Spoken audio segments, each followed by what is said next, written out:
নমস্কাৰ প্ৰিয় দৰ্শক দি প্ৰাইম চলৈ সকলোকে স্বাগতম জনাইছো মই পাৰ্থ বৰা। প্ৰিয় দৰ্শক এই মুহূৰ্তৰ বা আজিৰ তাৰিখৰ সকলোতকৈ প্ৰাসংগিক প্ৰশ্নটো অসমীয়াৰ প্ৰকৃত শত্ৰু কোন? গুৱাহাটীৰ আৰ্যনগৰৰ ঘটনাই এতিয়া সৰ্বত্ৰ চৰ্চা লাভ কৰিছে, কেৱল চৰ্চাই নহয় শিৰোনাম লাভ কৰিছে। সঁচাকৈ কোনোবাই আৰ্যনগৰত অসমীয়া গো বেক ধ্বনি দিছিল নেকি? আৰক্ষীয়ে কি কয়? আৰক্ষীয়ে কৈছে এয়া অসমীয়া আৰু বিহাৰীৰ বা অসমীয়া আৰু হিন্দীভাষীৰ সংঘাত নহয়, এয়া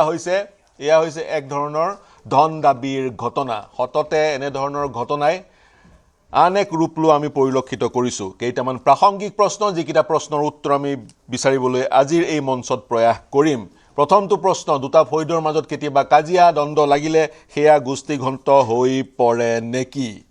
উত্তৰ ভাৰতীয় মূলৰ যিসকল বেপাৰী বা যিসকল ব্যৱসায়ী, যাক আমি হিন্দীভাষী বুলি কওঁ, তেওঁলোকক কোনোবাই সততে টাৰ্গেট কৰি লোৱাৰ প্ৰৱণতা বৃদ্ধি পাইছে নেকি? আৰু তৃতীয়টো প্ৰশ্ন, উত্তৰ ভাৰতীয় মূলৰ লোকসকল কিমান একাত্ম হ'ব পাৰিছে অসমীয়া সমাজ ব্যৱস্থাত? সামাজিক আদান প্ৰদান নিজৰ মাজতে সীমাবদ্ধ কৰি ৰাখিছে নেকি হিন্দীভাষী বা উত্তৰ ভাৰতীয় লোকে? অসমীয়া ভাষাটো কোৱাৰ অনীহা কিয় একাংশ উত্তৰ ভাৰতীয় মূলৰ লোকৰ বা হিন্দীভাষী লোকৰ? এইকেইটা প্ৰশ্ন ইৰেছপেক্টিভ অফ আৰ্যনগৰৰ ঘটনাটো হৈছে নহৈছে আন কথা, আৰ্যনগৰত অসমীয়া গো বেক ধ্বনি দিছে নাই দিয়া আন বিষয়, কিন্তু এইকেইটা প্ৰশ্ন কিন্তু সদায় প্ৰাসংগিক। 2011 চনৰ লোকপিয়ল মতে অসমত হিন্দীভাষীৰ সংখ্যা আছিল 21 লাখ। 2001 চনৰ লোকপিয়ল মতে হিন্দীভাষীৰ সংখ্যা 16 লাখ। 16 লাখৰ পৰা 2001 পৰা 2011 চনৰ ভিতৰত বৃদ্ধি হৈছেগৈ 21 লাখ। কিন্তু এই 21 লাখত চাহ শ্ৰমিক সকলো সোমাই আছে, যিসকলৰ মাতৃভাষা চাদ্ৰী সাদান হৈছে হিন্দী ভাষাৰে এটা উপভাষা। আন এক প্ৰাসংগিক প্ৰশ্ন, পূৰ্ববংগৰ পৰা অহা লোকসকল আৰু উত্তৰ ভাৰতৰ পৰা অহা লোকসকলৰ মাজত পাৰ্থক্য কি? মই পূৰ্ববংগ বুলি কৈছোঁ, বাংলাদেশী বুলি কোৱা নাই। আৰু অসমীয়াৰ প্ৰকৃত শত্ৰু কোন? পূৰ্ববংগীয়সকল। শত্ৰু ইন আ চেন্স অৰ্থনৈতিক দিশৰ পৰা সেই বা সামাজিক দিশৰ পৰা, সেই বিষয়টো মই উত্থাপন কৰিছোঁ। কোন প্ৰকৃততে শত্ৰু নে অসমীয়াই অসমীয়াৰ শত্ৰু, নিজেই নিজৰ শত্ৰু? এইকেইটা প্ৰশ্ন সংবেদনশীল এটা বিষয় আমি আজি স্পৰ্শ কৰিব বিচাৰিছোঁ, আলোচনা আগবঢ়াই লৈ যাম। আমাৰ সৈতে ষ্টুডিঅ'ত উপস্থিত আছে আছুৰ কেন্দ্ৰীয় শিক্ষা সম্পাদক টুটুমণি কলিতা। আমাৰ সৈতে ষ্টুডিঅ'ত উপস্থিত হ'ব মিলন বুঢ়াগোহাঁই, আছুৰ সভাপতি। প্ৰাক্তন আলফা নেতা প্ৰাণজিৎ শইকীয়া আমাৰ সৈতে আছে। তিনিচুকীয়াৰ পৰা আমাৰ সৈতে সংযুক্ত হ'ব মটক যুৱ ছাত্ৰ সন্মিলনীৰ সহকাৰী সম্পাদক দেৱজিৎ বৰুৱা, আৰু আমাৰ সৈতে ৰাজনৈতিক বিশ্লেষক জ্যোতিৰ্ময় হাজৰিকাও সংযুক্ত হ'ব। মই আছুৰ পৰা আৰম্ভ কৰিছোঁ। টুটুমণি কলিতা, আপুনি কিদৰে অভিহিত কৰে ঘটনাটোক? আৰক্ষীয়ে ইতিমধ্যে সেই ঘটনা কোনো ধৰণৰ সংঘাতৰ ঘটনা নহয়, বৰঞ্চ ধন দাবীৰ ঘটনা বুলি অভিহিত কৰিব বিচাৰিছে। চাওক, প্ৰথম কথা, যোৱাকালি যিটো ঘটনা সংঘটিত হ'ল এইটো আমাৰ কাৰণে অতি দুৰ্ভাগ্যজনক। হয়, কাৰণ অসমৰ মাটিত থাকি অসমীয়া মানুহক আক্ৰমণ কৰিব, আৰু আক্ৰমণ কৰিছে এচাম অনা অসমীয়া মানুহে, যিটো কথা কোনো কাৰণত গ্ৰহণযোগ্য হ'ব নোৱাৰে। আৰু সেইকাৰণে অসমৰ সৰ্বত্ৰে ইয়াৰ প্ৰতিক্ৰিয়া হৈছে, সকলো মানুহে ইয়াৰ প্ৰতিক্ৰিয়া ব্যক্ত কৰিছে। কোনো মানুহে সহ্য কৰিব পৰা নাই, কাৰণ অসমত অসমীয়া মানুহৰ প্ৰভুত্ব, খিলঞ্জীয়া মানুহৰ প্ৰভুত্ব সদায় বিৰাজমান হৈ থকাটো মানুহে বিচাৰে। কেতিয়াও অসমীয়া মানুহে মূৰ তল কৰি কথা কোৱাটো বা মূৰ তল কৰি চলি ফুৰাটো ইয়াত কেতিয়াও কাম্য হ'ব নোৱাৰে। গতিকে যোৱাকালিৰ ঘটনাটো দুৰ্ভাগ্যজনক। এই ঘটনা কেতিয়াও সহ্য কৰা নহ'ব। এই ঘটনাক আমি দুৰ্ভাগ্যজনক আখ্যা দিছোঁ আৰু গৰিহণা দিছোঁ, আৰু এই ঘটনাই শেষ ঘটনা হ'ব লাগিব। তাৰ কাৰণেও আমি পুনৰবাৰ চৰকাৰলৈ আহ্বান জনাইছোঁ। হয়, এনেধৰণৰ সংঘাত নিঃসন্দেহে হ'ব নালাগে, এনেধৰণৰ সংঘাত নোহোৱাটো হ'ব নালাগে। ইতিমধ্যে আপোনালোকে দাবী উত্থাপন কৰিছে। কিন্তু যদি এই ধৰণে প্ৰশ্নটো সোধা যায়, হিন্দীভাষীসকল যিসকল অসমত আছে ভাৰতবৰ্ষৰ আন প্ৰান্তৰ পৰা আহিছিলে, গতিকে ভাৰতীয় নাগৰিক, গতিকে অসমত তেওঁলোকে ব্যৱসায় বাণিজ্য চলাই নিয়াৰ সম্পূৰ্ণ সাংবিধানিক অধিকাৰ আছে, যেতিয়ালৈকে অসমখনক এক সাংবিধানিক সুৰক্ষা প্ৰদান কৰা নহয় বা অসমীয়া খিলঞ্জীয়া লোকক সাংবিধানিক সুৰক্ষা প্ৰদান কৰা নহয়। গতিকে আপোনালোকে দাবী উত্থাপন কৰিব, পুনৰ কাইলৈ অনুৰূপ ঘটনা ঘটিব। গতিকে এই সমস্যাবোৰক সৰ্বকালৰ কাৰণে সমাধান কৰাৰ দিশত কি কৰিব লাগে? কাৰণ তেওঁলোকে ব্যৱসায় কৰিব পাৰি। চাওক, প্ৰথম কথা, অসমত অসমীয়া মানুহৰ ভৱিষ্যত সুৰক্ষিত হ'বই লাগিব, নিশ্চিত হ'বই লাগিব। অসমত খিলঞ্জীয়া মানুহৰ প্ৰভুত্ব আৰু অস্তিত্ব বিৰাজমান হৈ থাকিব লাগিব, তাত কোনো সন্দেহ নাই। কিন্তু আমি কোৱা নাই যে আমি হিন্দীভাষী মূলৰ মানুহ আহি অসমত বসবাস কৰিছে, তেখেতসকলে বসবাস কৰাৰ পাছত অসমীয়া মানুহৰ ওপৰত আক্ৰমণ কৰিব, তাক আমি সহজভাৱে ল'ম, এইটো হ'ব নোৱাৰে। অসমত আমি সদায় অবৈধ বাংলাদেশী, বংগীয় মূলৰ মুছলমানৰ আগ্ৰাসন আৰু এই ধৰণৰ এক পৰিকল্পিত অনা অসমীয়া মানুহৰ অগ্ৰাসন আমি সদায় আমি দেখি আহিছোঁ। যিটো কথা কেতিয়াও গ্ৰহণযোগ্য হ'ব নোৱাৰে আৰু সেইকাৰণে সময়ে সময়ে অসমৰ বিভিন্ন চহৰত বা বিভিন্ন স্থানত এই ধৰণৰ ঘটনাসমূহ আমি দেখিবলৈ পাওঁ আৰু কাৰ পৃষ্ঠপোষকতাত হৈছে আমি যদি চাওঁ যোৱাকালিৰ ঘটনা ঘটাৰ পাছত আজি সকলোৱে কৈছে প্ৰতিক্ৰিয়া প্ৰকাশ কৰিছে যে মধ্য গুৱাহাটীৰ এটা সন্মানীয় বিধানসভাৰ সমষ্টি তাত যিগৰাকী জনপ্ৰতিনিধিয়ে প্ৰতিনিধিত্ব কৰে সেইগৰাকী প্ৰতিনিধিয়ে এতিয়াও কিন্তু ৰাইজক আশ্বস্ত কৰিব পৰাকৈ সেই ঘটনাৰ কোনো প্ৰতিক্ৰিয়া ব্যক্ত কৰা নাই আৰু সেই ঘটনাৰ লগত জড়িত দোষীক কৰায়ত্ব কৰি এতিয়ালৈকে কঠোৰ শাস্তি বিহাৰ যিটো কঠোৰ শাস্তি এতিয়ালৈকে দিব পৰা নাই হয় বৰঞ্চ যিগৰাকী আৰক্ষীৰ বিষয়া তেওঁ কৈছে এই ঘটনা অসমীয়া বিহাৰীৰ সংঘাতৰ ঘটনা নহয় বা কোনেও অসমীয়া গৌবেগ ধ্বনি তাত দিয়া নাছিল সেই ধৰণৰ মন্তব্য বা ধাৰণাৰ তেওঁ সৃষ্টি কৰিব বিচাৰিছে লগতে তেওঁ কৈছে এয়া হৈছে এক ধৰণৰ ধন দাবীৰ ঘটনা মই আৰক্ষী যিগৰাকী বিষয়া উচ্চপদস্থ বিষয়া তেওঁৰ মন্তব্যটো শুনিছিলোঁ তেওঁ এই ঘটনা ধন দাবীৰ ঘটনা বুলি স্পষ্টতাৰে ক'ব বিচাৰিছে মই জ্যোতিৰ্ময় হাজৰিকা আপোনাৰ ওচৰলৈ আহিছোঁ আপুনি কিদৰে চাই গোটেই ঘটনাটোৰ গয়না লৈ আমি কিছুমান বৰ গুৰুত্বপূৰ্ণ প্ৰশ্ন উত্থাপন কৰিছোঁ যিবোৰ প্ৰশ্ন উত্তৰ আমি এই মুহূৰ্তত বা আজিৰ তাৰিখত নিবিচাৰিলে কাললৈ ইয়াৰ কিন্তু প্ৰতিকাৰ আমি নাপাম গতিকে মই আপোনাক সুধিব বিচাৰিছোঁ সততে দুটা ফৈদৰ মাজত যি ধৰণৰ কাজিয়া হয় সেই কাজিয়া গোষ্ঠীগত হৈ পৰে বুলিও বিভিন্নজনে ক'ব বিচাৰিছে গতিকে সেই গুৱাহাটীৰ ঘটনাটোক আপুনি সেইদৰে চাই নে এক অশনি সংকেত বুলি ভাবে অসমীয়াৰ কাৰণে ধন্যবাদ পাৰ্থ মই বৰ্তমান বহি আছো মণিপুৰৰ ইম্ফল চহৰত আজি যেতিয়া মই ইম্ফল চহৰ আহি পাইছিলোহি তেতিয়া দেখিছিলো যে ইম্ফল চহৰৰ সকলোবোৰ দোকান পোহাৰ একেবাৰে বন্ধ কিয় বন্ধ যেতিয়া সুধিছিলো তেতিয়া গম পাইছিলো যে আচলতে মণিপুৰ মানে যেতিয়া কুকি আৰু নগাৰ মাজত যিটো সংঘাত হৈছে তাক ইম্ফল চহৰখন যিহেতু মেইটেইসকলৰ মানে মেইন তাত বেছিকৈ থাকে গতিকে তেওঁলোকে এইটোত মানে তেওঁলোকক ছাপৰ্ট দি পেলাই নগাসকলক ছাপৰ্ট দি পেলাই এই মানে এটা প্ৰটেষ্ট ৰেলী উলিয়াইছিলে যাৰ ফলত গোটেই দোকান পোহাৰসমূহ বা অফিচ কাছাৰীসমূহ বন্ধ হৈ পৰিলে স্বতঃস্ফূৰ্তভাৱে এতিয়া কথা হৈছে কি যেতিয়া মানুহে নিজৰ আইডেণ্টিটি ক্ৰাইচিছত ভোগে তেতিয়া এই আপুনি যিখিনি আমি দেখি আছো আজি এতিয়াৰ পৰা নহয় আজি অতীজৰ পৰা আমি দেখি আহিছো আইডেণ্টিটি ক্ৰাইচিছত আমাৰ কেৱল অসমীয়াখিনি নহয় বড়োসকলৰ পৰা আদি কৰি আটাইয়ে ভুগিছে এতিয়া কথাটো হৈছে কি এই যে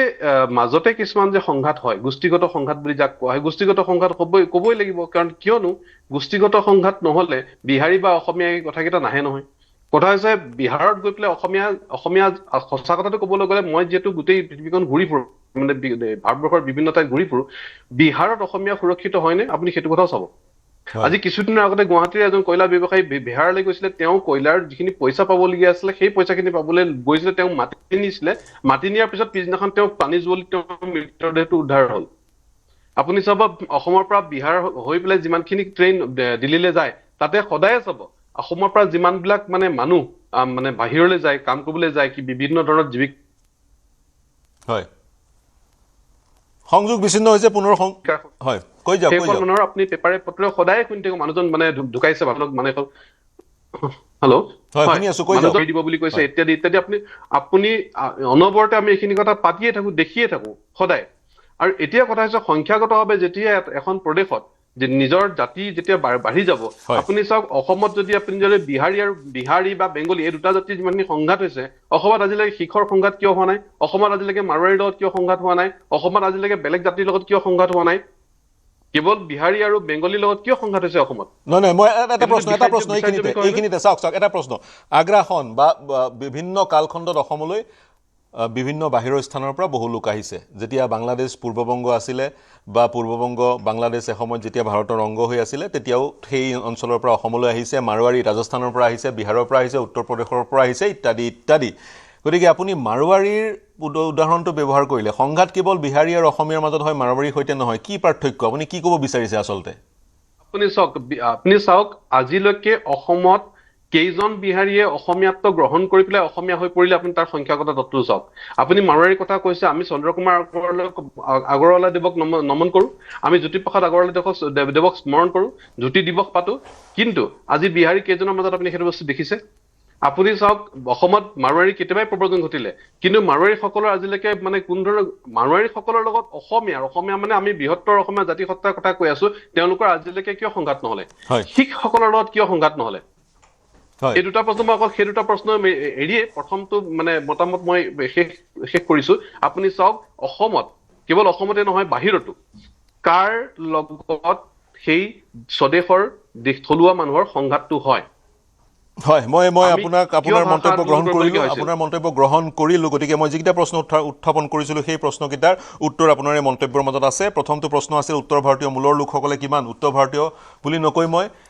বিহাৰৰ লোকসকল বা হিন্দীভাষী লোকসকল বুলি কৈছোঁ বা বিহাৰৰ লোকসকল বুলি কৈছোঁ আপোনাৰ মন্তব্যৰ আঁত ধৰি বিহাৰৰ লোকসকল কিমান একাত্ম হ'ব পাৰিছে অসমীয়া সমাজ জীৱনত বিহাৰৰ লোকসকল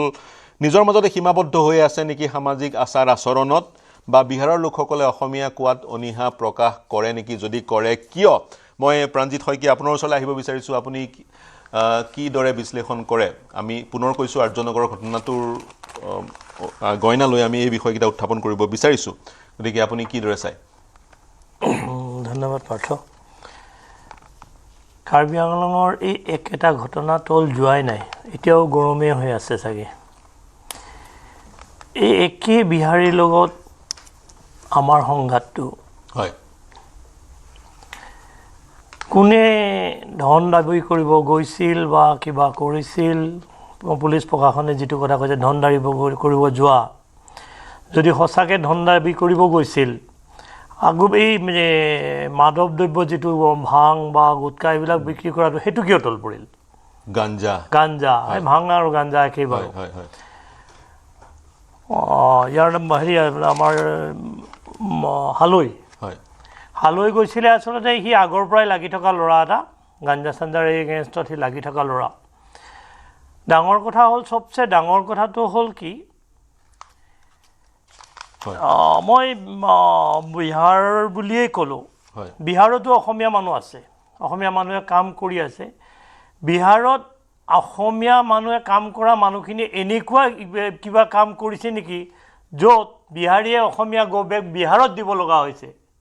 এনেকুৱা যদি হোৱা নাই অসমত বিহাৰীয়ে আহি অসমীয়া গবেগ এইটো একেবাৰে মানি ল'ব নোৱাৰা ঘটনা এটা তাতকৈ ডাঙৰ কথা আমি বিহাৰীখিনিক যে মানি লৈছোঁ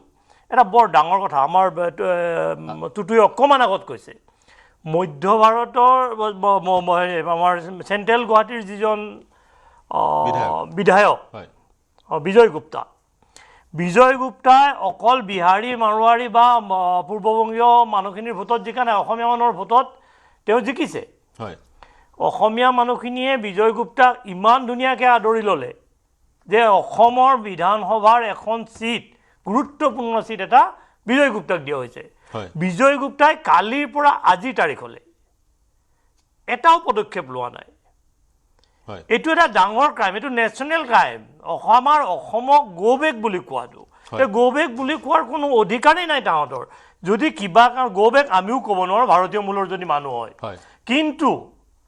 অসমত তেওঁলোকে ব্যৱসায় কৰি আহিছে অসমত তেওঁলোকে ব্যৱসায় কৰি থাকক অসমীয়াৰ যিটো সত্তা সেইটো তেওঁলোকে মানি লৈ ব্যৱসায় কৰক তেতিয়াহ'লে আমাৰ ক'ব লগা নাই তেওঁলোকে বিহাৰৰ সত্তাটো আনি ইয়াতে জোৰ জবজ প্ৰয়োগ কৰি অসমীয়া ভাষাটো প্ৰয়োগ নকৰিব অসমীয়া ভাষাক তাৎসল্য কৰিব এইটো তেওঁলোক আমি মানি লওঁ আৰু প্ৰশাসনে এনেকুৱা এটা নিয়ম কৰা উচিত যিটো নিয়ম অসমৰ পৰা বাহিৰৰ চৰকাৰবিলাকে মানি লয় যে এখন চৰকাৰ এই বিজেপি চৰকাৰখন ইমান ধুনীয়াকৈ ঠন ধৰি উঠিছে ইয়াতে আহিছে কিবা এটা কৰিবলৈ আজি যদি বিজেপি চৰকাৰে এটা দৃষ্টান্তমূলক শাস্তি নিদিয়ে যে তেওঁলোকে ব্যৱসায় কৰিবলৈ আহিছে যি মূলৰে নহওক পাঞ্জাবীয়ে হওক মাৰোৱাৰীয়ে হওক বিহাৰীয়ে হওক বঙালীয়ে হওক তেওঁ এটা ব্যৱস্থা প্ৰথম কথা আমি মানি ল'বই লাগিব সংবিধান প্ৰদত্ত তেওঁলোকৰ অধিকাৰ তেওঁলোকে মোৰ প্ৰথমৰ এক মিনিট কথা এটা আছে যে তেওঁলোকে প্ৰশাসনে এনেকুৱা এটা নিয়ম বলবৎ কৰিব লাগে যে তেওঁলোকে ব্যৱসায় কৰক কিন্তু অসমীয়া চেণ্টিমেণ্টত হাত দিব নোৱাৰিব অসমীয়া চেণ্টিমেণ্টত যদি হাত দিয়ে এনেকুৱা কঠোৰৰ পৰা কঠোৰ শাস্তি দিব লাগে যাতে বাকী দেশবিলাকে কঁপি উঠে এই চেণ্টিমেণ্টত যদি হাত দিয়া যায় আমি ইয়াতে ব্যৱসায় কৰি খাব নোৱাৰিম বাকী ৰাজ্যৰ লোকসকলে আমি মহাৰাষ্ট্ৰৰ কথা যদি উল্লেখ কৰোঁ মহাৰাষ্ট্ৰত এটা নিয়ম কৰা হৈছে মহাৰাষ্ট্ৰ চৰকাৰখনে এটা নিয়ম কৰিছে যিসমূহ অটো চালক আৰু টেক্সি চালক তেওঁলোকে বাধ্যতামূলকভাৱে মাৰাঠী ক'বই লাগিব আৰু যদি মাৰাঠী তেওঁলোকে বাধ্যতামূলকভাৱে কোৱাৰ যি নিয়ম সেই নিয়ম নামানে বা মাৰাঠী নকয় তেতিয়া তেওঁলোকৰ যিখন লাইচেন্স অনুজ্ঞাপত্ৰ সেইখন কেনচেল কৰা হ'ব গতিকে এটা উদাহৰণহে দিলোঁ মহাৰাষ্ট্ৰ সদৃশ অনুৰূপ নিয়ম অসমত প্ৰযোজ্য কৰিব পৰা যায় নেকি এইটো এটা ডাঙৰ প্ৰশ্ন মহাৰাষ্ট্ৰৰ প্ৰশাসনে যিটো কৰিছে তেওঁলোকক চেলুট দিব পাৰি কিন্তু দ্বিতীয় কথাটো আমাৰ মানুহে আমি যদি কৰিবলৈ যাওঁ আমি যদি পেট্ৰল পাম্পত গ'লে অসমীয়া কৰিবলৈ পিছদিনাই মোৰ ওপৰত এটা কেছ যে প্ৰাণজিৎ শইকীয়া আহি বা অমুকে আহি টুটুৱে আহি যে ইয়াতে মানে দাদাগিৰি কৰিছে হয় হয় গতিকে এই বস্তুটো হ'বলৈ মই বিশেষকৈ কৈছোঁ বিজয় গুপ্তা হয় বিজয় গুপ্তাক যদি এইটো মানি ল'বনে তেওঁ ইমিডিয়েট সময় থাকোঁতে তেওঁ ইয়াৰ পৰা এই বিধায়কৰ আসন পৰ্যন্ত ত্যাগ কৰিব লাগে হয় এই ধৰণৰ এক হৈছে তেওঁ এটা মন্তব্য কৰা পৰিলক্ষিত কৰিছোঁ য'ত তেওঁ গোটেই ঘটনাটো গৰিহণা দিছে অসমীয়া গৌৰৱ বুলি ক'ব নালাগিছিল বুলি কৈছে কিন্তু আৰক্ষীৰ যিটো ভাষ্য আহিছে আৰক্ষীৰ ভাষ্যটো সম্পূৰ্ণ বিপৰীত গতিকে ধূসৰ হৈ পৰিছে গোটেই ছবিখন কিন্তু সতত এনেধৰণৰ সংঘাত আমি অসমত পৰিলক্ষিত কৰোঁ কিয় হয় এনেকুৱা সংঘাত আৰু 21 লাখৰ জনসংখ্যা বিহাৰীসকলৰ বা হিন্দীভাষীসকলৰ কেৱল বিহাৰী নহয় হিন্দীভাষীসকলৰ গতিকে 21 লাখৰ জনসংখ্যাই প্ৰত্যাহ্বানৰ সৃষ্টি কৰিব নেকি অৰ্থনৈতিকভাৱে অসমত এইটো এটা ডাঙৰ প্ৰশ্ন মই যাব বিচাৰিম মটক যুৱ ছাত্ৰ সন্মিলনীৰ সহকাৰী সম্পাদক দেৱজিৎ বৰুৱাৰ ওচৰলৈ কি মন্তব্য কৰিব ঘটনাটোৰ আলম লৈ আমি কিছু আলোচনা কৰিছোঁ গতিকে আমাৰ অৰ্থনৈতিক গোটেই পৰিকাঠামোটো অনা অসমীয়া বিশেষকৈ উত্তৰ ভাৰতীয় মূলৰ লোকসকলৰ হাতলৈ ইতিমধ্যে গ'ল নেকি প্ৰথম কথা চাওক সদৌ অসম মটক যুৱ ছাত্ৰ সমিতিৰ তৰফৰ পৰা নিউজ 18 অসমৰ সমগ্ৰ সন্মানীয় সংবাদকৰ্মীসকলক লগতে বিষয়ববীয়াসকলক সংগ্ৰামী শুভেচ্ছা জ্ঞাপন কৰিছোঁ আজি মই ক'ব লাগিব অত্যন্ত আজি অসমীয়া জাতিৰ কাৰণে অসমৰ কাৰণে একদম দুৰ্ভাগ্যজনক দুখৰ দিন এইকাৰণে দুখৰ দিন বুলি ক'বলৈ বিচাৰিছোঁ আজি অসমতে আমি অসমীয়া লোকসকলে বহিৰাগতৰ অনা অসমীয়াসকলৰ পৰা আক্ৰমণৰ বলি হৈ অসমীয়া বেগ ধৰে ধ্বনি দিব পৰা আজি পৰিস্থিতিৰ কাৰণে আজি আমি টক শ্ব'ত বহিবলগীয়া হৈছে এইটো আটাইতকৈ দুৰ্ভাগ্যজনক কথা আজি অসমতে যদি আমি অসমীয়াসকল সুৰক্ষিত নহয় আমি বিহাৰ পঞ্জাৱ ৰাজস্থান গুজৰাট আমি সুৰক্ষিত হ'ম নেকি কেতিয়াও নহয় আৰু সেইকাৰণে আমি ক'বলৈ বিচাৰিছোঁ যে যদি অতি সোনকালে যদি আমি অসমীয়া খিলঞ্জীয়া অসমীয়াসকলে জাগ্ৰত নহওঁ সজাগ সচেতন নহওঁ কিন্তু অতি সোনকালে কিন্তু অসমতে আমি দুৰ্ভগীয়া হ'বলৈ বেছি দিন নালাগিব তাই এটা কথা স্পষ্ট ক'ব লাগিব যে সদৌ মটক যুৱ ছাত্ৰ সন্মিলনৰ কথা স্পষ্ট অসমত অসমীয়া খিলঞ্জীয়া অসমীয়াসকলৰ ওপৰত আক্ৰমণ বহিৰাগতৰ আক্ৰমণ লগতে অসমীয়া বেগ ধ্বনি কোনো কাৰণতে সহ্য কৰা নহ'ব চিধা কথা আৰু যিসকলে এনেধৰণৰ বক্তব্য দিছে অনা অসমীয়াভাৱে বহিৰাগতসকলক সকীয়াই দিব বিচাৰিছোঁ অনাগত দিনত যাতে তেওঁলোকে এনেকুৱা বক্তব্যৰ পৰা বিৰত থাকক লগতে আৰু এটা কথা ক'ব লাগিব এই সমগ্ৰ ঘটনাটো কি হৈছে কি নহয় নাজানো ক'বলৈ এতিয়ালৈকে যি আমি দেখিছোঁ যে আপোনাৰ এই উচতনিমূলক বক্তব্যৰ যোগেদি আলোক ত্ৰিপাঠী নামৰ যিজন ব্যক্তিৰ নাম ওলাইছে সেই আলোক ত্ৰিপাঠী আচলতে হয় কোন হয় আলোক ত্ৰিপাঠীক আমি যদি চাবলৈ যাওঁ তেওঁজন অসম কাবাডী সন্থাৰ তেখেত সম্পাদক লগতে আৰু তেওঁ বিজেপি চৰকাৰ যুৱ মৰ্চাৰ চাগে তেওঁ কোষাধ্যক্ষ পদতো আছে লগতে যি আমাৰ ৰাজধানী চহৰ গুৱাহাটী চেণ্ট্ৰেল গুৱাহাটীৰ দৰে এটা সন্মানীয় যি বিধানসভা সমষ্টি বিজয় গুপ্তা সেই বিজয় গুপ্তাৰ তেওঁ ঘনিষ্ঠ বুলি আমি জানিব পাৰিছোঁ এতিয়া কথা হ'ল যে এই বিজয় গুপ্তাৰ যি ঘনিষ্ঠ বিজেপি চৰকাৰৰ যি ঘনিষ্ঠ এই আলোক ত্ৰিপাঠী এই আলোক ত্ৰিপাঠীৰ ওপৰত অসমৰ যি খিলঞ্জীয়া চৰকাৰ বুলি জাহিৰ কৰি থাকে অসম চৰকাৰখনে এই খিলঞ্জীয়া হকে কাম কৰা চৰকাৰখনে এই আলোক ত্ৰিপাঠীৰ ওপৰত কিবা ব্যৱস্থা গ্ৰহণ কৰিবনে যদি নকৰে কিন্তু আমি সদৌ অসম মটক যুৱ ছাত্ৰ সন্মিলনৰ লগতে অসমক ভাল পোৱা অসমীয়া জাতিক ভাল পোৱা সমগ্ৰ ৰাইজ একত্ৰিত হৈ কিনে আমি ৰাজপথলৈ ওলাই আহিব লাগিব আৰু আমি বাধ্য হৈ ক'ব লাগিব যে এইখন চৰকাৰ অসমীয়া বিৰোধী অসমীয়া জাতিৰ বিৰোধী অসমীয়া খিলঞ্জীয়া বিৰোধী বুলি ক'ব লাগিব আৰু আমি দাবী জনাইছোঁ সদৌ অসম মটক যুৱ ছাত্ৰ সন্মিলনে অতি সোনকালে এই যি আলোক ত্ৰিপাঠীৰ লগতে যিকেইজন ব্যক্তি জড়িত যিকেইজন দুৰ্বৃত্ত জড়িত যিকেইজনে অসমতে অসমীয়াসকলক অসমীয়া গৌৰৱ ধ্বনি দিব পৰা যি মোৰ সাহস কৰিছে এই সাহস এইসকলক বিহিত ব্যৱস্থা ল'বৰ কাৰণে আমি দাবী জনাইছোঁ বিহিত ব্যৱস্থাৰ দাবী আপুনি উত্থাপন কৰিছে ত্ৰিপাঠী উপাধিৰ ব্যক্তিগৰাকীৰ মন্তব্য ফেচবুকত মই পৰিলক্ষিত কৰিছোঁ তেওঁ ডাঠি কৈছে শপত খাই কৈছে ভগৱানৰ যে কোনেও অসমীয়া গৌবেগ ধ্বনি দিয়া নাছিলে আৰু যদিহে কোনোবাই দিছে তেওঁ দাবী উত্থাপন কৰিছে তেওঁক শীঘ্ৰে গ্ৰেপ্তাৰ কৰা হওক আৰু যদি নাই দিয়া সেই ভুৱা বাতৰি যি বিয়া পাইছে তেওঁক গ্ৰেপ্তাৰ কৰাৰ দাবী উত্থাপিত কৰিছে মই পুনৰ কৈছোঁ ছবিখন ধূসৰ হৈ পৰিছে কিন্তু ছবিখন ধূসৰ হৈ পৰা মানে এই যি সংঘাত সেই সংঘাত যে অসমত নাই সেই কথা নুই কৰিব নোৱাৰি সময়ে সময়ে সেই সংঘাতৰ কিন্তু সূত্ৰপাত হয় অসমৰ বিভিন্ন অঞ্চলত আৰু সেই সংঘাতৰ সূত্ৰপাত হোৱাৰ কিন্তু কিছুমান কাৰণ আছে যিবোৰ কাৰণৰ বিশ্লেষণ আমি কৰিব বিচাৰিছোঁ কিমান একাত্ম হ'ব পাৰিছে সেই অসমত থকা উত্তৰ ভাৰতৰ লোকসকল অসমীয়া সমাজ জীৱনৰ সৈতে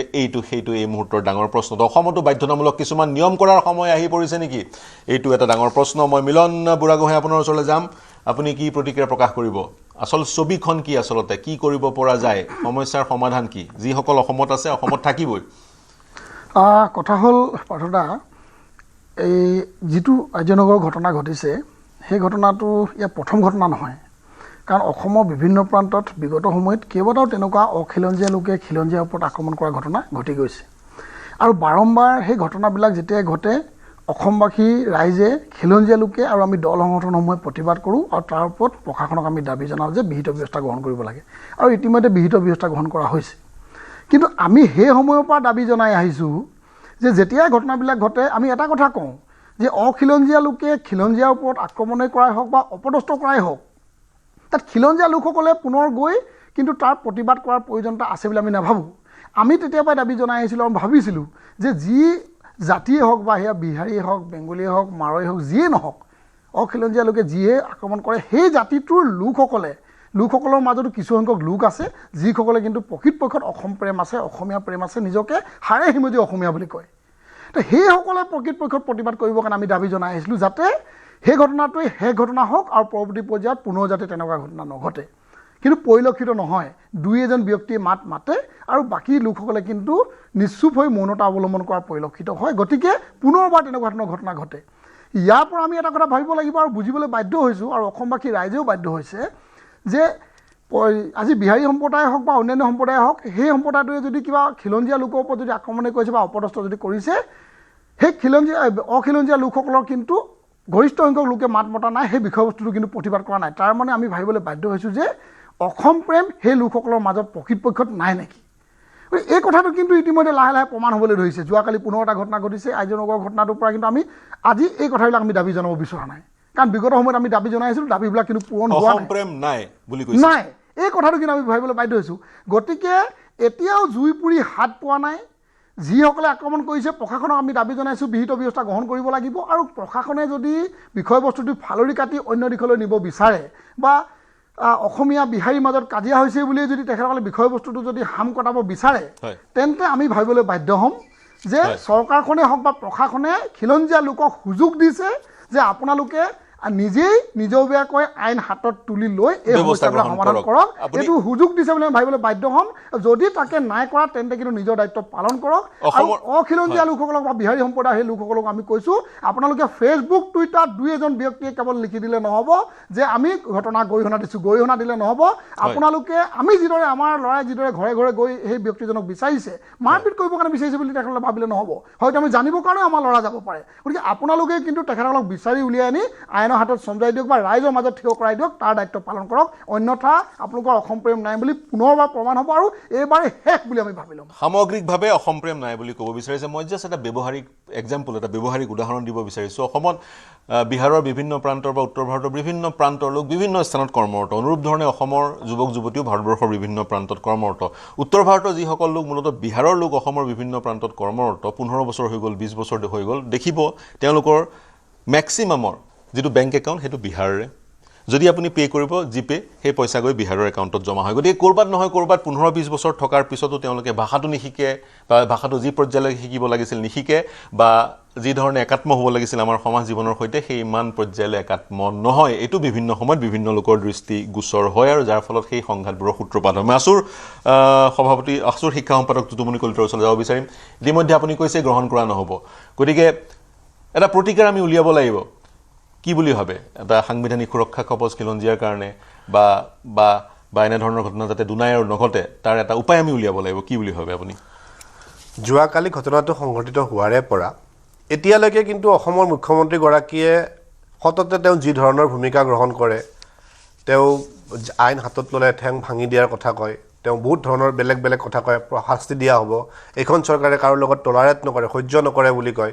কোনো সকলো বিষয়ত কঠোৰভাৱে শাস্তি দিয়াৰ ব্যৱস্থা কৰে তদন্ত কৰে কিন্তু যোৱাকালি ঘটনা হোৱাৰ পিছত মুখ্যমন্ত্ৰী ডাঙৰীয়া কিন্তু এতিয়ালৈকে কোনো ধৰণৰ পদক্ষেপ গ্ৰহণ কৰা দেখা নাই আৰু চৰকাৰ প্ৰশাসনেও আৰক্ষীয়েও এতিয়ালৈকে দোষীক কৰায়ত্ব কৰি যোৱাকালি ঘটনা কিয় সংঘটিত হ'ল মূল কালপিঠক কৰায়ত্ব কৰিব কিন্তু পৰা নাই যোৱাকালি যিটো ঘটনা সংঘটিত হ'ল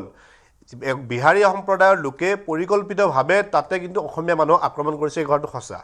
তাত আপুনি কৈছে যে আৰক্ষীয়ে কৈছে যে অসমীয়া গোবেক ধনি দিয়া কোনো দেখা নাই অসমীয়া গোবেক ধনি দিছে নে নিদিছে মই নাজানো বা মই এতিয়ালৈকে আমি কথাটো চিয়ৰ নহয় কিন্তু তাত যে বিহাৰ জিন্দাবাদ বিহাৰী জিন্দাবাদ কৈছে এই কথাটো কিন্তু চিন্তনীয় কাৰণ এইটো এটা পৰিকল্পিত ৰূপ অসমতে অসমীয়া মানুহক যদি এই ধৰণে আগ্ৰাসন কৰি তেখেতসকলে বিহাৰ জিন্দাবাদ দিব পাৰে তেতিয়াহ'লে কথাটো গ্ৰহণ কৰিব পৰা কথা নহয় আৰু সেইকাৰণে মিলন বুঢ়াগোহাঁই ডাঙৰীয়াও কৈছে কথাটো আমিও কথাটো কৈছোঁ যে যেতিয়া বিহাৰী লোকে আক্ৰমণ কৰিছে, পৰিকল্পিতভাৱে আক্ৰমণ কৰিছে, অসমীয়া মানুহক আক্ৰমণ কৰিছে, তাত সৰ্বস্তৰৰ মানুহে প্ৰতিক্ৰিয়া প্ৰকাশ কৰিছে, সকলো জল সংগঠনে তালৈ গৈছে, প্ৰতিবাদ কৰিছে, গণতান্ত্ৰিকভাৱে প্ৰতিবাদ কৰিছে। এতিয়ালৈ কিন্তু কোনো ভোজপুৰী সংগঠন বা তেনেকুৱা ধৰণৰ হিন্দীভাষী সংগঠন যিসকল তেখেতসকলৰ অভিভাৱক স্বৰূপে থাকে, যিসকলে তেখেতসকলৰ কিবা ঘটনা হ'লে মাত মাতে, এতিয়ালৈকে কিন্তু দুখ প্ৰকাশ কৰি কোনো ধৰণৰ বিবৃতি প্ৰকাশ কৰা আমি আনুষ্ঠানিকভাৱে দেখা নাই বা কোনো ধৰণৰ আনুষ্ঠানিক বক্তব্য প্ৰকাশ কৰা দেখা নাই। মই আগতেও কৈছোঁ যে এতিয়ালৈকে বিধায়কগৰাকী তেওঁলোকৰে প্ৰতিনিধি, যদিও মধ্য গুৱাহাটী সমষ্টিত সকলো মানুহে তেওঁক ভোট দিছে, কিন্তু তেওঁ এগৰাকী বিহাৰী সম্প্ৰদায়ৰ লোক, সকলোৱে জানে। তেওঁ যি ধৰণৰ আশ্বস্ত হ'ব পৰাকৈ ব্যৱস্থা গ্ৰহণ কৰিব লাগিছিল যে নহয় অসমৰ মই অসমীয়া বুলি কৈছিল, তেওঁ খিলঞ্জীয়া বুলি কৈছিল, মই খিলঞ্জীয়াৰ স্বাৰ্থত, তেওঁ উৰ্জাবান বুলি কৈছিল খিলঞ্জীয়াৰ স্বাৰ্থত, অসমীয়া মানুহৰ স্বাৰ্থত। কি ব্যৱস্থা ল'লে? এতিয়ালৈকে তেওঁ সেই ব্যৱস্থা ল'ব পৰা নাই, যাৰ কাৰণে আমি আশ্বস্ত হোৱা নাই। আৰু সেইকাৰণে কৈছোঁ যে অসমত অসমীয়া মানুহৰ ওপৰত কৰা এই আক্ৰমণ আমি সহ্য নকৰোঁ। এই আক্ৰমণ পৰিকল্পিত আক্ৰমণ, ইয়াৰ উচিত তদন্ত হ'ব লাগিব, ব্যৱস্থা হ'ব লাগিব। কেৱল অসমীয়া বিহাৰী মানুহৰ মাজত এক সংঘৰ্ষ হৈছে, এক এক্সটৰ্চন। যদি এক্সটৰ্চনৰ কথা আছিল তেতিয়াহ'লে তেনেধৰণৰ ব্যক্তিৰ ওপৰত কিয় আগতে ব্যৱস্থা লোৱা নাছিলে? এতিয়া ঘটনা সংঘটিত হোৱাৰ পিছত যেতিয়া সৰ্বত্ৰ প্ৰতিক্ৰিয়া হৈছে, অসমীয়া মানুহৰ পৰা আক্ৰমণৰ কথা কৈছে, চৰকাৰখনক মানুহে জগৰীয়া কৈছে, তেতিয়া অসমীয়া মানুহকে ইয়াৰ বিৰুদ্ধে গৈ পেলাই কথা ক'লে কেতিয়াও গ্ৰহণ কৰা নহ'ব। ই পৰিকল্পিত আক্ৰমণ, ই অসমীয়া মানুহৰ এই আক্ৰমণ কোনো কাৰণ সহ্য পৰিকল্পিত আক্ৰমণ বুলি আপুনি ক'ব বিচাৰিছে। মই আৰু এটা যদি অলপ জেনেৰিক এটা প্ৰশ্ন আপোনাক সুধিব বিচাৰোঁ, এটাতো অবৈধ বাংলাদেশী যাবই লাগিব, তাৰপিছত পূৰ্ববংগীয় লোকসকল, ইছলাম ধৰ্মী লোকসকল বা হিন্দু ধৰ্মাৱলম্বী লোকসকল, যিসকলক ইতিমধ্যে বনাফাইড চিটিজেন হিচাপে ভাৰতবৰ্ষই গ্ৰহণ কৰিছে, তেওঁলোকৰ আগ্ৰাসনো আন এটা বিষয়। আৰু এতিয়া হিন্দীভাষী লোকসকলে বা উত্তৰ ভাৰতীয় মূলৰ লোকসকলে অসমত বিভিন্ন অৰ্থনৈতিক আধিপত্য এতিয়া বিস্তাৰ কৰিছে। দুইটাকে আপুনি সমস্যা বুলি গণ্য, এটাতো সমস্যা বুলি গণ্য কৰা হয়েই সামগ্ৰিকভাৱে, ইটোকো সমস্যা বুলি গণ্য কৰিলে দুইটাৰ কাৰণে সমাধানৰ কাৰণে এপ্ৰ'চ পৃথক পৃথক হ'ব লাগে। নিশ্চিতভাৱে অবৈধ বাংলাদেশীৰ সমস্যাটো বা অবৈধ যিটো আমি যিটো কৈছোঁ বংগমূলীয় মুছলমানৰ যিটো সমস্যা, অবৈধ প্ৰশ্নটো মই অনাই নাই, অবৈধটো যাবই লাগিব। কিন্তু আমি আজি অসমৰ চাৰিওফালে যদি চাওঁ, ই এটা এনেকুৱা এটা ৰূপ লৈছে, অসমত অসমীয়া মানুহৰ ক'তোৱে শান্তি নাই। অসমীয়া মানুহে কোনো ঠাইত আক্ৰমণৰ বলি হৈছে, কোনোবা ঠাইত অসমীয়া মানুহে নিজৰ ভাষাটো, নিজৰ কথাখিনি খুলি ক'ব নোৱাৰা এটা পৰিৱেশ হৈছে, উকবুকনিত থাকিব লগা হৈছে। ঠায়ে ঠায়ে এনেকুৱা ৰূপ লৈছে যে তাত অসমীয়া মানুহে থকাৰ পৰিৱেশ নোহোৱা হৈছে, তাৰ পৰা গুচি আহিব লগা হৈছে। সকলো ধৰণতে এটা আগ্ৰাসন আছেই, সেইটো অবৈধ বাংলাদেশী বা বংগদেশীয় মূলৰ মুছলমানৰ সেই আগ্ৰাসনটো আছেই। তাৰ লগে লগে কিন্তু সমান্তৰালভাৱে বিশেষকৈ নগৰে চহৰে, অসমৰ প্ৰতিখন নগৰে চহৰে কিন্তু আমাৰ অসমীয়া মানুহৰ হাতৰ পৰা মাটিবোৰ যাবলৈ আৰম্ভ কৰিছে, হাতৰ পৰা ব্যৱসায়বোৰ যাবলৈ আৰম্ভ কৰিছে। ই পৰিকল্পিত ৰূপত হৈছে কিন্তু। আৰু ইয়াত উদগনি কোনে জগাইছে সেইটো কিন্তু একদম চাবলগীয়া বিষয়। কাৰণ এই যিটো অবৈধ অনা অসমীয়া মানুহৰ যিটো অনা অসমীয়াৰ যিটো দপদপনি, এইটো কেতিয়াৰ পৰা অধিক তীব্ৰতৰ হৈছে? আমি যদি চাওঁ বিগত কেইটামান চৰকাৰী কাৰ্যকালৰ পৰা এই ধৰণৰ এনেকুৱা ধৰণৰ এটা ৰূপ লৈছে যে ঠায়ে ঠায়ে অসমীয়া মানুহক আক্ৰমণ কৰাটো এটা সৰু কথা ৰূপান্তৰ হৈছে। গতিকে এইটো ইমান সহজ কথা নহয়। দুটাই বেলেগ বেলেগ বিষয়, দুটাই পৃথক বিষয়। কিন্তু এইটো কথাও স্পষ্ট যে দুইটা বিষয়ে চিন্তনীয়, দুইটা বিষয়তে মানুহে চিন্তা কৰিব লগা হৈছে। তিনিচুকীয়াত যদি যায়, তিনিচুকীয়াত আপুনি চাব সন্মুখৰ মূল দাঁতিকাষৰীয়া মাটিবোৰ আমাৰ খিলঞ্জীয়া মানুহৰ, জনগোষ্ঠীয় মানুহৰ হাতত নাই, অসমীয়া মানুহৰ হাতত নাই। সেইবোৰ ইতিমধ্যে অবৈধভাৱে হওক বা যি ধৰণে হওক, তেখেতসকলৰ হাতত ক্ষমতা আছে, তেখেতসকলৰ হাতত পুঁজি আছে, এইবোৰ আহৰণ কৰি লৈছে, আমাৰ পৰা গৈ আছে। আমি এনেকৈ চাই থাকিব নোৱাৰোঁ। আৰু সেইকাৰণে কৈছোঁ যে এই ঘটনা শেষ ঘটনা হ'ব লাগিব। তাৰ কাৰণে এনেকুৱা ব্যৱস্থা গ্ৰহণ কৰিব লাগে যাতে ভৱিষ্যতেও তেখেতসকলে অসমীয়া মানুহৰ ওপৰত ৰঙা চকু দেখাবৰ সাহস নকৰে। মই ল'লোঁ আপোনাৰ পইণ্টটো। মই প্ৰাণজিৎ শইকীয়া আপোনাৰ ওচৰলৈ আহিছোঁ। সেই একেটাই প্ৰশ্ন, সেই দুটা সমস্যাক আপুনি কি দৃষ্টিভংগীৰে পৃথকে চায়, বা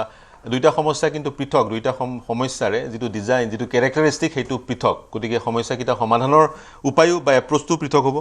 মই বাৰ্থক এটা কথা কওঁ, অকণমান আগৰ পৰা আহিছোঁ।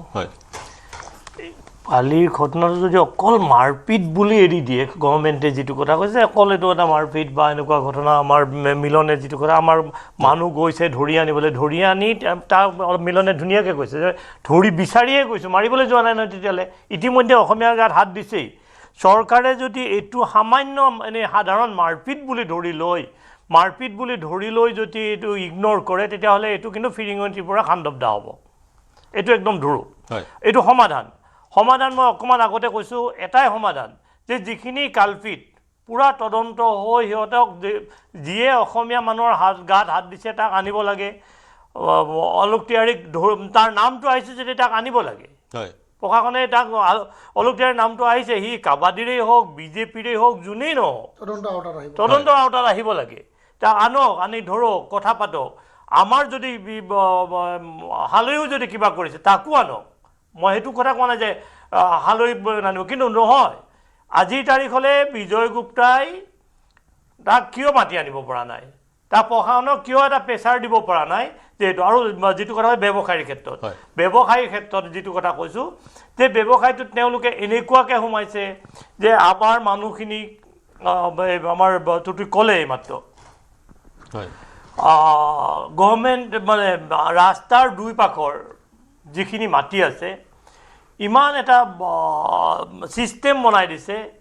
যে সেই ছিষ্টেমটোত আৰু অসমীয়া মানুহে কিনিব পৰা অৱস্থাত নাই। ৰাস্তাৰ দুই কাষৰ মানে হাইৱে দুই কাষৰ যিখিনি মাটি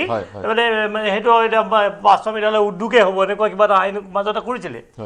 গতিকে গোটেই মাটিখিনি কিনাৰ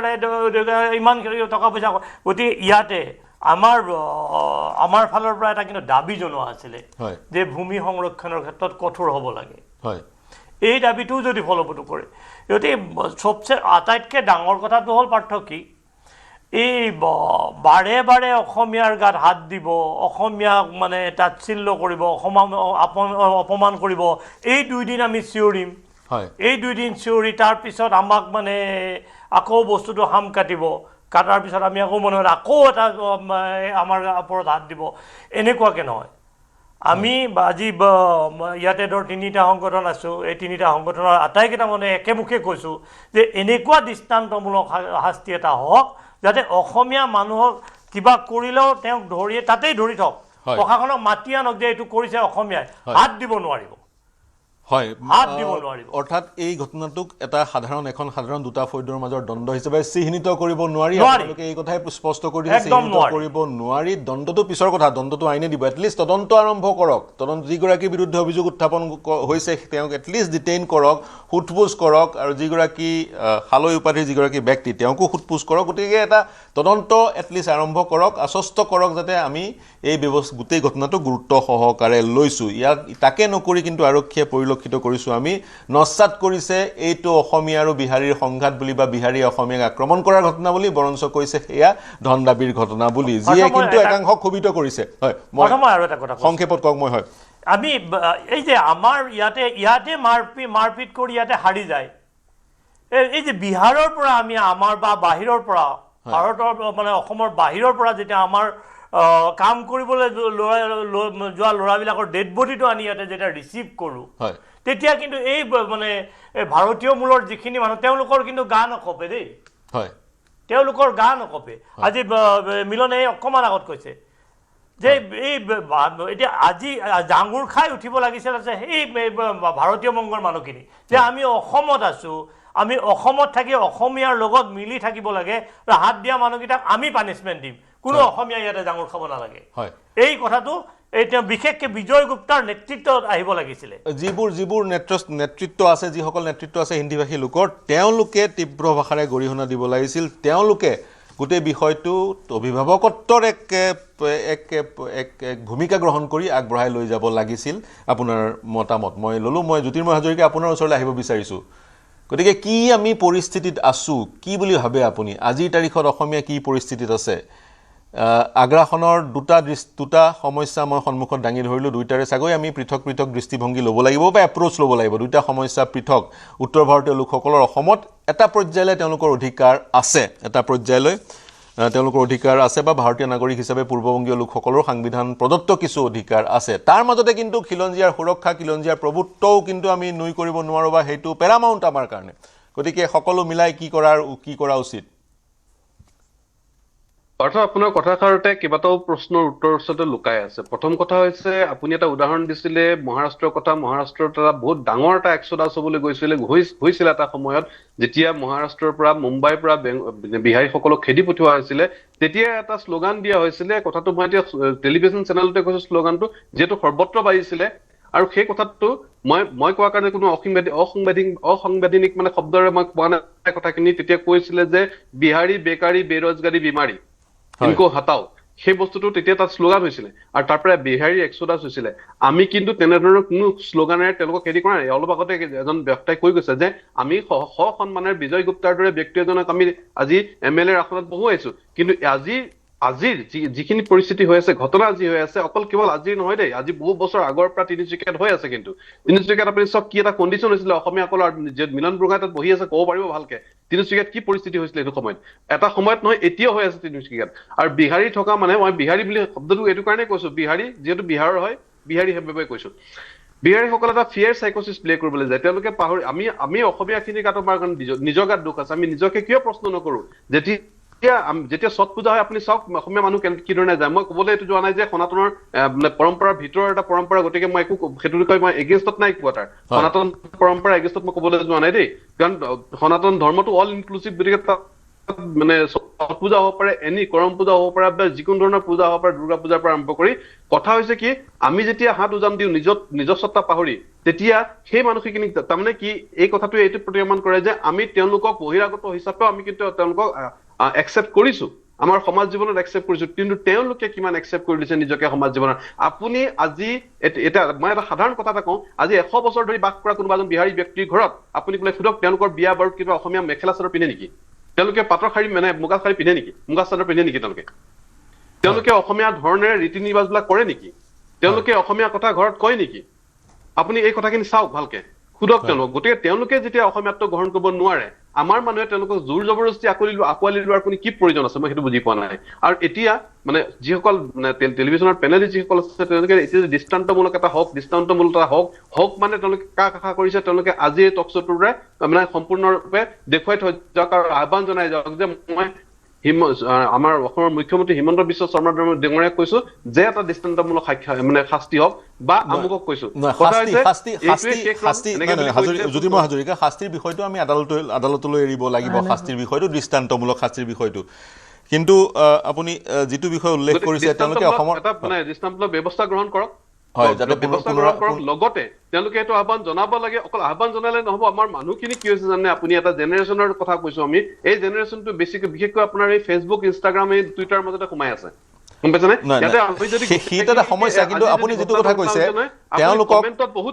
তেওঁলোকক আমি আকোৱালি লৈ ভুল কৰিছো তেওঁলোকক আকোৱালি আমি ল'ব নালাগে সেই কথাটো এক ধৰণে ক'ব বিচাৰিছে কিন্তু অসমত 21 লক্ষ হিন্দীভাষী লোক আছে তাৰে 1% অসমীয়া সমাজ জীৱনক আকোৱালি ল'বও পাৰে হয় বা লৈছে চাগৈ কিন্তু এই 21 লাখ যি হিন্দীভাষী লোক আছে বা 2027 চনৰ যিটো লোকপিয়ল সেই লোকপিয়লত চাগে আৰু সংখ্যাটো বাঢ়িব গৈ 30 লক্ষ হ'বগে আমি সেই সকলক নুই কৰি দিব নোৱাৰো বা আন্ডু কৰিব নোৱাৰো সেই কথাটো তেওঁলোক অসমতে থাকিব বা অসমৰ পৰা কলৈকো গুচি নাযায় গতিকে কোএক্সিষ্ট কৰি আপোনাক মই আৰু এটা কথা ক'ব বিচাৰিছো আপুনি চাওক 1926 চনৰ পিছত মানে 1826 চনৰ পিছৰ সমস্যা আপুনি চাওক 1836 চনত কি হৈছিলে বেংগলী যেতিয়া অসমত আহিছিলে অসমত যেতিয়া বেংগলী লেংগুৱেজ হৈছিলে তাৰ পিছত কেৱল 50 বছৰ বেংগলী লেংগুৱেজ থকাই নহয় পিছত আকৌ আমি বেংগলী লেংগুৱেজৰ এগেইনষ্টত অসমীয়া লেংগুৱেজটো প্ৰতিষ্ঠা কৰিবলৈ যাওঁতে আমি কষ্ট কৰিবলগীয়া হৈছিলে আপুনি চাওক আজি হীৰকজ্যোতি মনত আছেনে আপুনি হীৰকজ্যোতি মহন্তৰ কথা সেই মুহূৰ্তত সেই হীৰকজ্যোতি মহন্ত কিয় আলফালে যাবলগীয়া হৈছিলে আপুনি সেই মানে হেৰিটো মানে কি বুলি কয় পটভূমিলৈ লক্ষ্য কৰক ফাঁচী বজাৰৰ এজন ব্যৱসায়ীয়ে তেওঁৰ ঘৰত যেতিয়া চাউলত যেতিয়া শিলগুটি ভৰাই দিছিলে সেই তাৰ প্ৰতিবাদ কৰিবলৈ যাওঁতে তেওঁক মানে মাৰিছিলে আপুনি শিৱসাগৰত কি ঘটনা হৈছিলে কেইদিনমানৰ আগতে যোৰহাটত কি ঘটনা হৈছিলে আপুনি কচুৰিগলিত যি ঘটনাটো হৈছিলে সেইটো আপুনি মনত পেলাওক তিনিচুকীয়াত যিবিলাক ঘটনা হৈ থাকে আমি কেতিয়া শিকিম মই কেৱল আপুনি চাওক এই লোৱাৰ লেভেলত যে কিবা এটা হৈ আছে অকল সেইটো নহয় আমি বিভিন্ন সময়ত বিভিন্ন ঠাইত ঘূৰি ফুৰো দিল্লী যাবলগীয়া হয় পাটনা যাবলগীয়া হয় মুজাফৰপুৰ পৰা দাৰভংগালৈকে প্ৰত্যেকলৈ যাবলগীয়া হয় কিন্তু এটা কথা লক্ষ্য কৰো তেওঁলোকৰ এটা সমূহীয়া চাইকি আছে সেইটো হৈছে ফিয়াৰ চাইকোচিছ সমূহীয়া চাইকি আমি এতিয়া এইটো পজিশ্যনত থাকি এটা ভাল পজিশ্যনত থকাৰ পিছতো এতিয়াও বিহাৰী নেতৃত্বাধীন যিসমূহ মানে কিছুমান অনুষ্ঠান আছে য'ত তেওঁলোকে বিহাৰী কোনোবাজন অফিচাৰ বহি আছে তেওঁলোকে মুখেৰে আমাক সন্মান কৰি ভিতৰি কিন্তু তেওঁলোকে কিমানখিনি গণ্ডগোল কৰি থাকে আমি দেখি আছো গতিকে একাত্মবোধ তেওঁলোকৰ মাজত তেওঁলোকৰ মনলৈ আহিব লাগিব ইটছ এ কালেক্টিভ সাইকি মই ললো আপোনাৰ পইণ্টটো সামগ্ৰিক তেওঁলোকৰ এটা চিন্তা আপুনি কৈছে 100 বছৰ অসমত থকাৰ পিছতো তেওঁলোকে অসমীয়া ভাষা গ্ৰহণ নকৰাৰ প্ৰৱণতা 21 লাখৰ ভিতৰত চাগে একাংশই কৰিছে কিন্তু সচৰাচৰ তেওঁলোকে অসমীয়া ভাষা অসমীয়া সমাজ জীৱনৰ সৈতে একাত্ম নোহোৱাৰ এক অভিযোগ বিভিন্ন সময়ত উত্থাপন হয় একাত্ম হ'ব লাগিছিল তেওঁলোক কিন্তু কিয় নহল যদিহে নিজাকৈ হোৱা নাই তেতিয়া আইনৰ প্ৰয়োজন নেকি মহাৰাষ্ট্ৰ সদৃশ এখন আইন অসমত প্ৰয়োজন নেকি এই প্ৰশ্নটো উত্থাপিত হৈছে মই পুনৰ আপোনাৰ ওচৰলৈ আহিম মই যাব বিচাৰিছো দেৱজিৎ বৰুৱা আপোনাৰ ওচৰলৈ কি মন্তব্য কৰিব প্ৰথম কথা চাওক মই আগতে ক'লোৱেই যে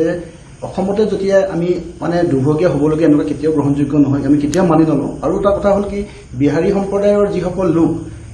অসমত বা যিটো আপুনি তাত কৈ আছে ষ্টুডিঅ'ত সন্মানীয় ব্যক্তি এগৰাকীয়ে, তিনিচুকীয়াত যথেষ্ট তেনেকুৱা ঘটনা ঘটিছে, আগতো ঘটিছে। আৰু আমি সদায় ভাবোঁ কি এইটোৱে ঘটনা লাষ্ট হওক, কিন্তু তাৰ পিছৰ পৰ্যায়ত আকৌ পুনৰ ঘটনা ঘটে। আৰু শেহতীয়াকৈ যি গুৱাহাটী ঘটনা, এই ঘটনাৰ পৰা এটা প্ৰমাণ কৰে যে যিসকল অসমত বিহাৰী সম্প্ৰদায়ৰ লোকসকল আছে, তেওঁলোকে অসমীয়া যিটো ভাষা হওক বা অসমীয়া সংস্কৃতি হওক, এই ক্ষেত্ৰত তেওঁলোকে গ্ৰহণ কৰাৰ ক্ষেত্ৰত মানে যথেষ্ট তেওঁলোকে অনীহা প্ৰকাশ কৰা আমাৰ অনুভৱ হয়। আৰু সেইকাৰণে আমি ক'বলৈ বিচাৰিছোঁ, চৰকাৰকো ক'বলৈ বিচাৰিছোঁ, যাতে বস্তু নহয় যে তেওঁলোকে গ্ৰহণ কৰিব লাগিব, তেনেকুৱা কথাও নহয়, যে চৰকাৰে এনেকুৱা এটা ব্যৱস্থা কৰক যেন তেওঁলোকো অসমতে থাকক বা আৰু অসমীয়াৰ লগত মিলিজুলি থাকক, আৰু যাতে কেতিয়াও অসমীয়াৰ যিটো চেণ্টিমেণ্টৰ ওপৰত তেওঁলোকে হাত দিব নোৱাৰে বা অসমীয়া ব্যক্তিসকলক ওপৰত তেওঁলোকে হাত দিব নোৱাৰে, তেনেকুৱা এটা ব্যৱস্থা কৰিবৰ কাৰণে মই চৰকাৰক আহ্বান জনাইছোঁ। আৰু অনাগত দিনত যাতে এনেকুৱা ঘটনা নহয় তাৰে মই কামনা কৰিছোঁ। হয়, তাৰে কামনা কৰিছে। মই এটা বিৰতি ল'ব লাগিব, কিন্তু আৰু এটা পৰিঘটনা মই পৰিলক্ষিত কৰিছোঁ বা মোৰ এই উপলব্ধি, বিশেষকৈ গুৱাহাটী সদৃশ অসমৰ বহুকেইখন চহৰত যিটো সংযোগী ভাষা, সেই সংযোগী ভাষাটো অসমীয়া নহৈ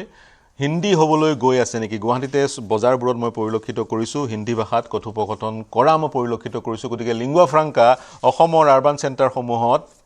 অসমীয়াৰ ঠাইত হিন্দী হ'বলৈ গৈ আছে নেকি। এইবোৰত কিন্তু আমাক সমীক্ষাৰ প্ৰয়োজন। কিমান শতাংশই হিন্দী কয়, বিহাৰৰ পৰা অহা লোকে কিমান শতাংশই অসমীয়া কয়, ইত্যাদি ইত্যাদি সমীক্ষাৰ প্ৰয়োজন। কিন্তু আমাৰ হাতত কোনো ধৰণৰ তেনেকুৱা সমীক্ষা নাই। ধাৰণা আৰু উপলব্ধিৰ ভিত্তিত গোটেই কথাখিনি কৈ থাকিব লাগে, আৰু ধাৰণাৰ উপলব্ধিৰ ভিত্তিত গোটেই কথাখিনি কৈ থকাৰ কাৰণে যেতিয়া সংঘাতৰ সূত্ৰপাত হয়, সেই সংঘাতে ভয়ানক ৰূপ লয় আৰু সৰ্বত্ৰ প্ৰতিক্ৰিয়াৰ সৃষ্টি হয়। এটা বিৰতি ল'ম, বিৰতিৰ পিছত চাগৈ 10-12 মিনিটমান থাকিব, আলোচনা আগবঢ়াই লৈ যাম, শীঘ্ৰে ঘূৰি আহিম।